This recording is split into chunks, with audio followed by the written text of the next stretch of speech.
I got so much motherfucking design on right now.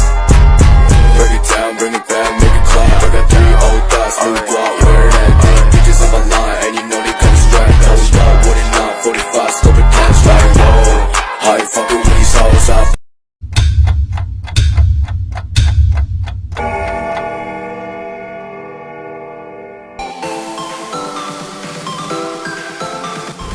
Baiklah, di sini saya akan menjelaskan mengenai hakikat pembelajaran bahasa Indonesia.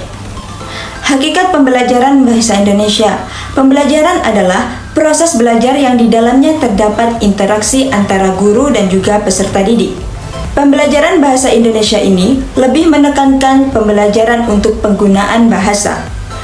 Bahasa merupakan salah satu kemampuan yang harus dimiliki oleh siswa di jenjang sekolah dasar. Untuk mendapatkan kemampuan tersebut, maka siswa diberikan pembelajaran bahasa Indonesia. Salah satu tujuan diberikannya pembelajaran keterampilan bahasa Indonesia ini adalah untuk sebagai bekal anak dapat berkomunikasi dengan baik dan benar, dan juga dapat menghargai berbagai karya sastra dan juga menghargai bahasanya sendiri.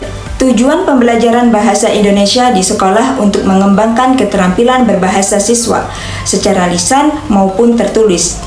Adapun tujuan umum pembelajaran bahasa menurut Dipdiknas tahun 2006 halaman 22, yaitu agar siswa mendapatkan pembelajaran keterampilan berbahasa di sekolah dasar sehingga mereka memiliki kemampuan berkomunikasi secara lisan maupun tertulis dengan baik dan benar. Memiliki kemampuan yang dapat menunjang dalam berkomunikasi, dapat menghargai hasil karya sastra bangsa Indonesia, dan dapat meningkatkan kemampuan berpikir serta memperluas wawasan mereka. Keterampilan berbahasa yang harus dikuasai anak ada 4, yaitu membaca, berbicara, menulis, dan menyimak. Dengan dikuasainya keempat keterampilan berbahasa tersebut, maka diharapkan anak dapat berkomunikasi dengan baik secara tertulis maupun secara lisan, serta tujuan umum dari pembelajaran bahasa itu sendiri dapat tercapai. Teori-teori bahasa Indonesia. Yang pertama, teori behavioristik. John B. Watson mengemukakan bahwa bahasa merupakan bagian fundamental dari keseluruhan perilaku manusia. Teori behaviorisme juga didukung oleh pendapat lain, yaitu Jenkins dan Palermo. Pendapat yang mereka kemukakan adalah mensintesiskan linguistik generatif dengan pendekatan mediasi dengan tujuan untuk pemerahan bahasa anak. Yang kedua, teori nativisme. Menurut Chomsky, yang merupakan tokoh utama golongan ini, menyatakan bahwasanya hanya manusialah satu-satunya makhluk Tuhan yang dapat melakukan komunikasi lewat bahasa verbal. Sebagaimana yang dikemukakan oleh Chomsky, bahwa tiap-tiap anak yang terlahir ke dunia telah mempunyai bekal dengan apa yang disebutkannya. Alat penguasa bahasa. 3. Teori konstruktivisme. Manifestasi kemampuan kognitif dan efektif supaya dapat menjelajah dunia untuk berhubungan dengan orang lain dan untuk keperluan diri sendiri sebagai manusia merupakan suatu hal yang terlihat oleh peneliti bahasa. Piaget menggambarkan perkembangan sebagai hasil interaksi anak dengan lingkungannya dengan interaksi komplementer antara perkembangan kognitif perseptual dengan pengalaman bahasa mereka. Dan yang keempat adalah teori kognitivisme.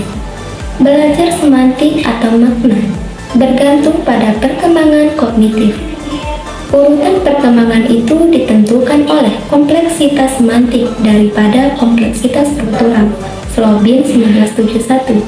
Dengan kata lain, kompleksitas semantik lebih besar perannya dibandingkan dengan kompleksitas struktural di dalam urutan perkembangan.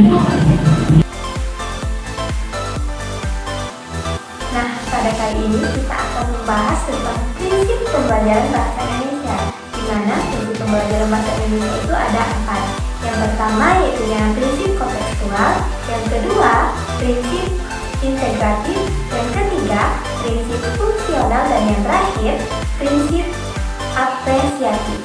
Yang pertama yaitu prinsip kontekstual, di mana kontekstual ini adalah pembelajaran yang dilakukan secara konteks, baik konteks linguistik maupun konteks non-linguistik. Nah, itu dikutip dari Purnomo tahun 2012. Nah, sedangkan menurut Diknas 2002, pembelajaran yang mengaitkan materi yang diajarkan dengan dunia nyata dan peserta didik didorong untuk membuat hubungan antara pengetahuan yang dimilikinya dengan pengetahuan dalam kehidupan sehari-hari. Yang kedua yaitu prinsip integratif, di mana pembelajaran bahasa Indonesia hendaknya disajikan secara terpadu atau terintegratif baik antara unsur fonologi, morfologi, sintaksis, dan semantik. Nah, ataupun pemanduan antara keterampilan berbahasa Indonesia. Nah, sebagai contoh dalam pembelajaran keterampilan membaca, kita dapat sekaligus memadukan keterampilan menulis dan keterampilan berbicara. Nah, adapun prinsip yang ketiga adalah prinsip fungsional. Prinsip fungsional dalam pembelajaran bahasa pada hakikatnya sejalan dengan konsep pembelajaran pendekatan komunikatif. Konsep pendekatan komunikatif mengisyaratkan bahwa guru bukanlah penguasa dalam kelas, dan guru bukanlah satu-satunya pemberi informasi dan sumber belajar. Sebaliknya, guru harus sebagai penerima informasi. Menurut Hairudin 2136. Jadi, pembelajaran harus berdasarkan multisumber. Prinsip yang terakhir yaitu yang keempat adalah prinsip apresiatif. Dalam Kamus Besar Bahasa Indonesia, Depdikbud 1988-46, kata apresiasi berarti penghargaan. Dalam pembelajaran bahasa Indonesia, istilah apresiatif dimaknai menyenangkan. Jadi, prinsip pembelajaran yang apresiatif berarti pembelajaran yang menyenangkan. Permasalahan pembelajaran bahasa Indonesia di sekolah dasar, khususnya pada anak kelas 2 SD, yaitu kesulitan belajar membaca, atau biasa disebut dengan disleksia, merupakan kesulitan membaca, mengeja, menulis, dan kesulitan dalam mengartikan atau mengenali struktur kata-kata yang memberikan efek terhadap proses belajar atau gangguan belajar. Lantas, bagaimana solusinya? Karena anak disleksia melihat huruf sering terbalik berbeda dengan anak normal pada umumnya, oleh karena itu, anak disleksia lebih gampang dalam belajar jika menggunakan gambar. Berikut media pembelajaran yang cocok sebagai solusi dari permasalahan tadi.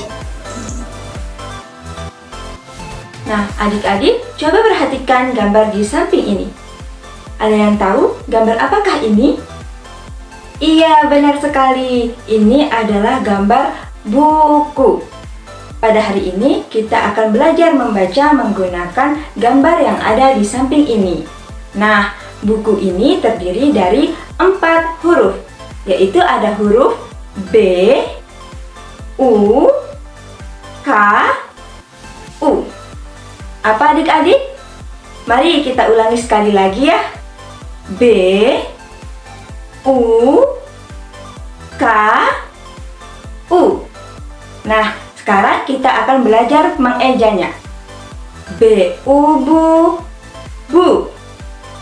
K, U, ku.